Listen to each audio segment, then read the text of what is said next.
오전 세션의 마지막 연사님을 소개해드립니다. 페이코인의 텟황 CEO님이신데요.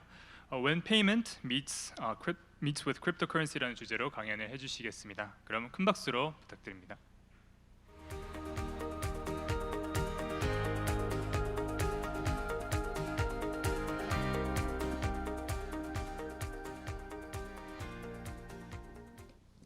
안녕하세요. 페이코인 대표 황영택입니다.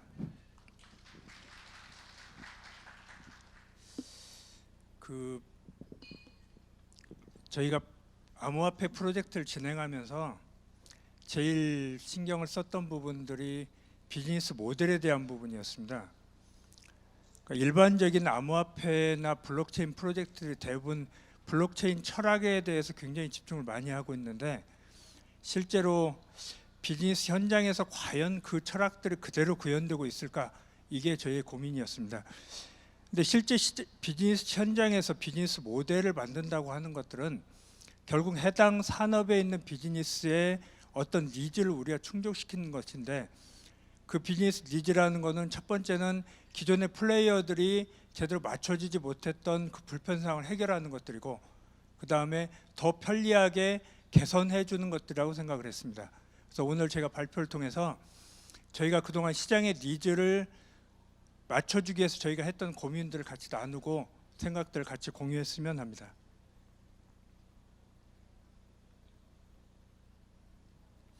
오늘 순서는 크게 저희가 발견했던 시장의 니즈, 그리고 저희가 했던 시행착오들, 그리고 저희가 어떤 관점에서 페이 프로토콜 프로젝트들을 저희가 구현을 했는지 설계 과정에 대해서 간단히 말씀드리겠습니다.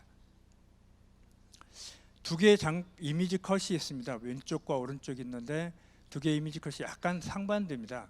왼쪽은 IMF에서 조사한 자료인데, 앞으로 5년 후에 여러분들이 점심값을 낼 때 어떤 결제 수단으로 이용하겠느냐는 질문에 대해서 한 56% 이상이 암호화폐로 결제하겠다고, 결제할 것 같다고 반응을 보였습니다. 상당히 앞으로 미래에 암호화폐가 많이 결제될 걸 사람들이 기대하는 모습들입니다. 또 오른쪽을 보면 조금 다릅니다. 현재 암호화폐 커뮤니티에서 나왔던 이미지 컷인데, 실제 사용하는 암호화폐라는 말을 들었을 때 대부분의 사람들이 굉장히 부정적으로 얘기합니다. 그럼 왜 앞으로의 암호화폐가 많이 쓰일 거라고 생각하면서 현재 암호화폐에 대해서 저렇게 부정적인 견해들을 가지고 있을까 생각을 해본 저희 생각에는, 시장에서 원하는 니즈들을 우리 암호화폐 업체나 암호화폐 프로젝트들이 충분히 대응하지 못하기 때문인 것 같습니다. 시장에서, 특히 결제 시장에서 가맹점들의 니즈는 아주 분명합니다. 일단 낮은 가맹점 수수료, 그 다음에 빠른 정산 주기, 그리고 할 수 있으면 좀 편리하고 한번 연동되면 특별한, 내가 아무 일도 안 해도 자동적으로 연동되는 그런 시스템을 원합니다. 그 우리는 대부분 이제 암호화폐나 블록체인 업계에 있기 때문에 블록체인을 활용하면 중간자를 없애고 결제 프로세스를 아주 단순화시켜서 낮은 가맹점 수수료와 빠른 정산 주기가 가능하다는 것을 알고 있습니다.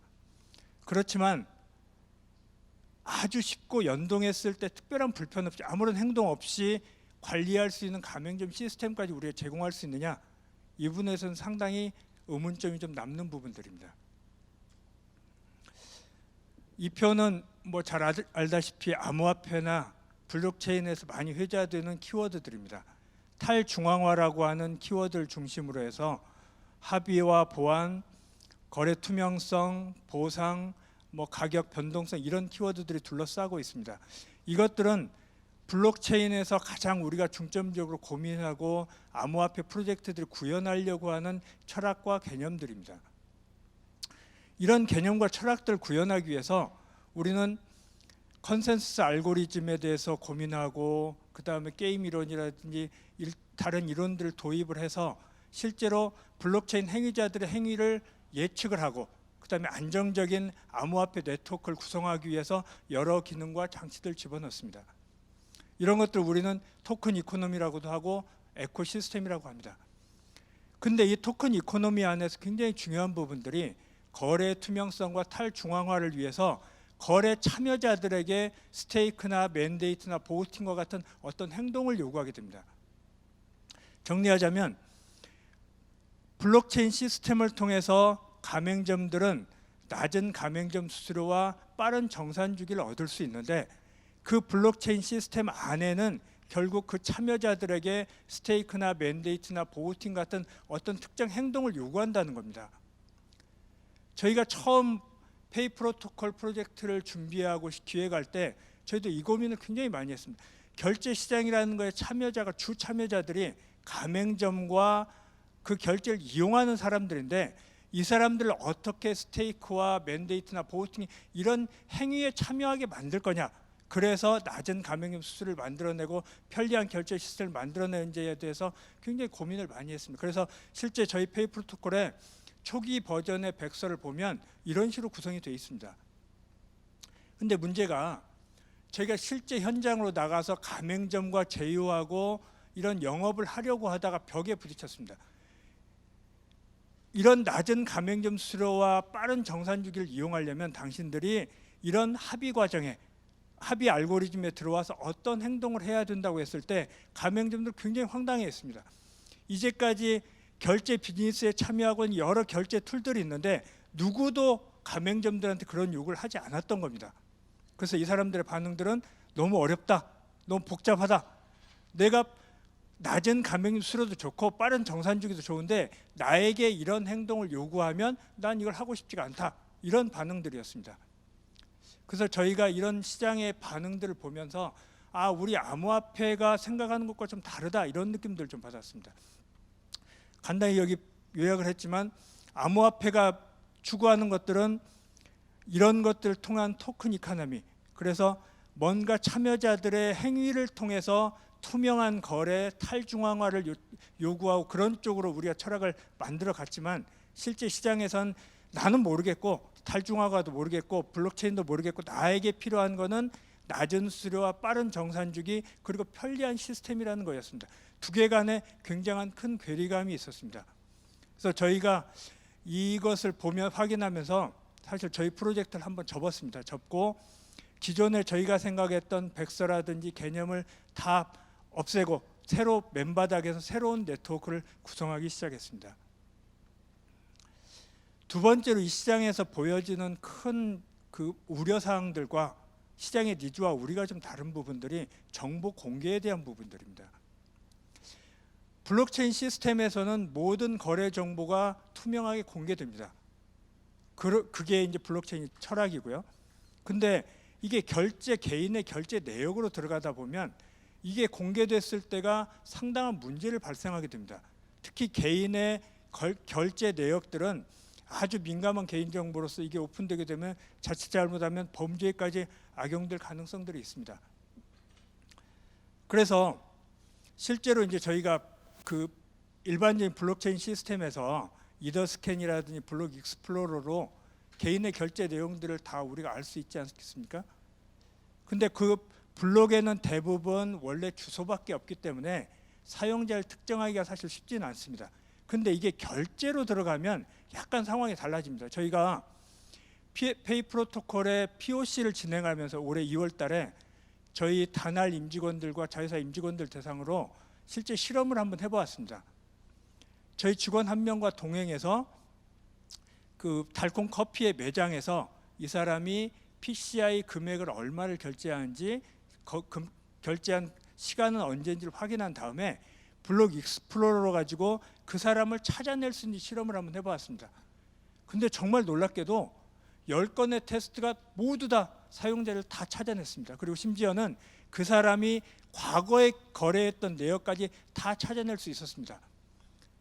결제 내역이라는 게 생각보다 조금만 전문성까지는 아니더라도 약간의 기술만 있으면 충분히 사용자들 찾아낼 수 있고 그 정보들이 그대로 실현이 된다고 생각하면 굉장히 많은 범죄에 악용될 가능성들이 높아집니다. 가맹점 측면에서도 마찬가지입니다. 만약 일반적인 블록체인 시스템을 거래, 결제에 그대로 집어넣게 되면 가맹점의 매출 정보가 전부 오픈됩니다. 그래서 일반 대중들이 특정한 가맹점의 매출 정보를 알고 싶다 하면 다 알아낼 수 있는 시스템입니다. 그래서 이런 부분들의 우려를 가지고도 여전히 우리가 생각하는 블록체인 시스템으로 암호화폐 결제를 가능하게 할 수 있을 거냐, 이런 부분에 저희가 의문이 생겼습니다. 그래서 저희 생각에는 실제 생활에 사용 가능한 암호화폐 프로젝트라면 초기 단계부터 명확하게 어떤 정보는 내가 오픈을 해야 되고 어떤 정보는 우리 프로젝트에서 오픈하면 안 되는지를 명확하게 구분을 하고 그걸 막기 위한 장치들이 같이 고민이 돼야 됩니다. 다음은 레귤레이션 이슈입니다.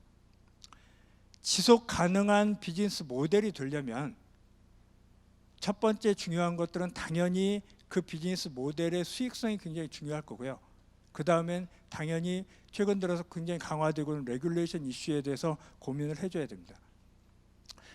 암호화폐에 있어서 레귤레이션 이슈라고 하면 크게 두 가지가 있을 수 있을 것 같습니다. 하나는 정상적인 상황에서 우리 암호화폐 기반의 이 결제 시스템이 적법하게 사용되느냐 하는 것들도 굉장히 중요하고, 또 다른 측면에서는 불법적인 상황에서 이 암호화폐가 사용되지 않도록 방지하는 장치들입니다. 이런 장치들이 충분히 구현이 되어 있지 않으면 그 비즈니스 모델이 실제로 지속 가능하지 않다는 건 우리 누구나 다 알 수 있는 부분들입니다. 실제로 최근에 공개된 FATF에서도 블록체인 기반의 암호화폐 결제 서비스들은 KYC나 AML들의 장치들을 다 구비하도록 그렇게 요구되고 있습니다. 이러한 시장의 니즈들을 정리해 보자면 몇 가지 질문으로 우리가 얘기해 볼 수 있을 것 같습니다. 우선 첫 번째는 블록체인과 암호화폐가 해당 비즈니스로 들어갔을 때 어떤 혜택이 있느냐입니다. 블록체인의 그 프로젝트에도 어떤 수익이 있는지를 명확히 해야 되지만 그 시장에 이미 존재하고 있는 참여자들, 이용자들, 이 사람들한테 어떤 혜택을 줄 수 있는지가 명확하게 나와야 됩니다. 그 다음에 그 참여하고 있는 그 참여자들에게 블록체인 이 시스템 안에서 우리 네트워크 안에서 어떤 역할을 할지, 어떤 기능을 하게 할 건지가 명확해야 됩니다. 예를 들자면 이 결제 비즈니스 안에서 가맹점과 이용자들은 블록체인의 어떤 합의 과정에 참여하기를 별로 원하지 않습니다. 단순히 그 블록체인 비즈니스 모델을 통한 어떤 혜택을 이용하기를 원합니다.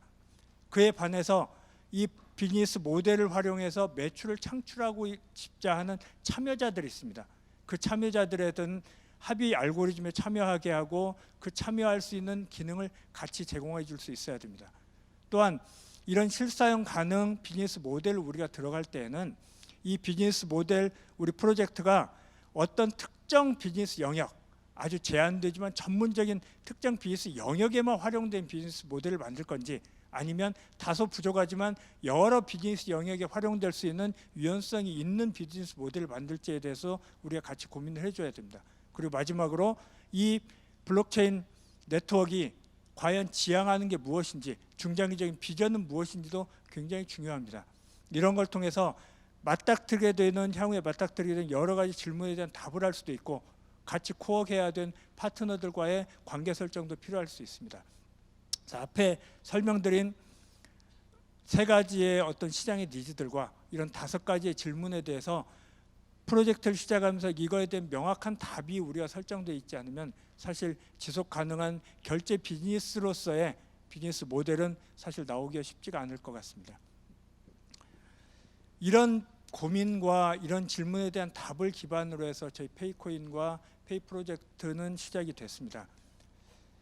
저희는 이 네트워크 상에서 특별하게 합의 알고리즘에 참여해서 행위를 원하지 않는 가맹점들과 일반 사용자 부분들을 블록체인 네트워크에서 오프체인으로 분리를 해냈습니다. 그래서 그러한 합의 알고리즘에 들어오지 않고도 이 가맹점은 낮은 가맹점 수수료, 빠른 정산주기, 편리한 시스템의 혜택을 받게 됐고, 그 다음에 이용자들은 낮은 가맹점 수수료로 인해서 결제 혜택을 받게 되고 페이 프로토콜이 제공하는 이벤트와 프로모션에 참여하게 됩니다. 이 네트워크 상에서 중요한 참여자는 원래 프로바이더와 피어들입니다. 이 사람들이 참여하고 합의하고 운영을 담당하게 됩니다. 원래 프로바이더는 자사의 서비스에 페이 프로토콜의 결제 기능을 붙이거나 페이 프로토콜의 결제 기능을 활용해서 자사의 서비스를 확충하고 확대하는 그런 역할들을 하게 됩니다. 이걸 통해서 부가가치 서비스를 자신의 고객들한테 제공하기도 하고, 아니면 페이 프로토콜의 기능적인 한계들이 있는 부분들 보완해 주기도 합니다.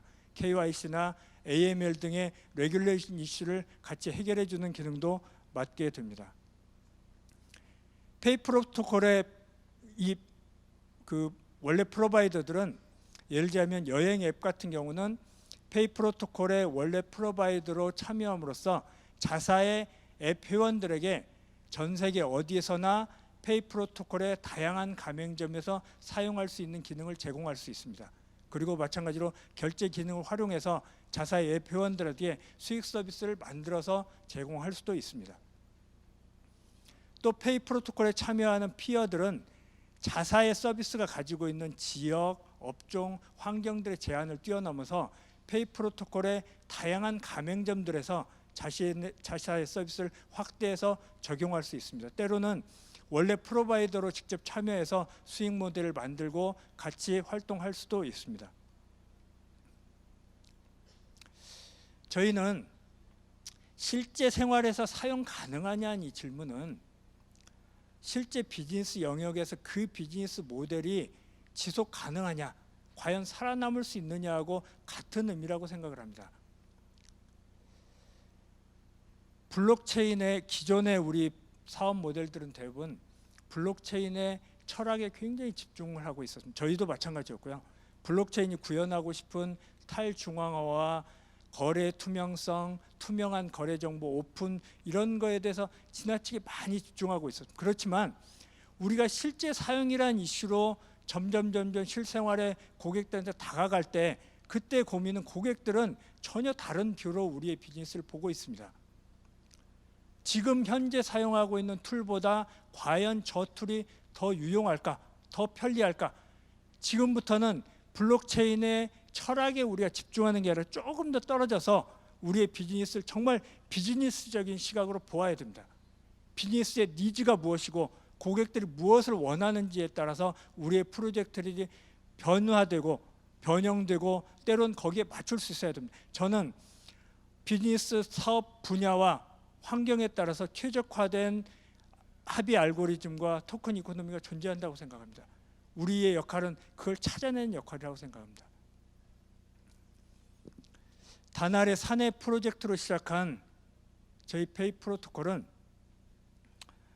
지난 2년여 동안 시간 동안 결제 비즈니스 영역들에 대해서 고민을 해왔습니다. 물론 이것들은 다날의 지난 20년 동안 결제 비즈니스 영역에서 활동을 해왔고 고민을 많이 해왔기 때문에 저희가 마찬가지로 그 비즈니스에 영향을 받았던 이유들도 있습니다. 2년여 동안 결제 시장은 어떤 걸 요구하고 무엇을 우리가 제공할 거에 대해서 고민하면서 이제 저희가 결제 서비스를 최근에 내놓게 되었습니다. 현재 도미노, 세븐일레븐, 달콤커피에서 저희 결제 서비스가 진행이 되고 있고 온라인 가맹점에서도 500개 이상의 가맹점들에서 저희 결제 서비스를 만나보실 수 있습니다.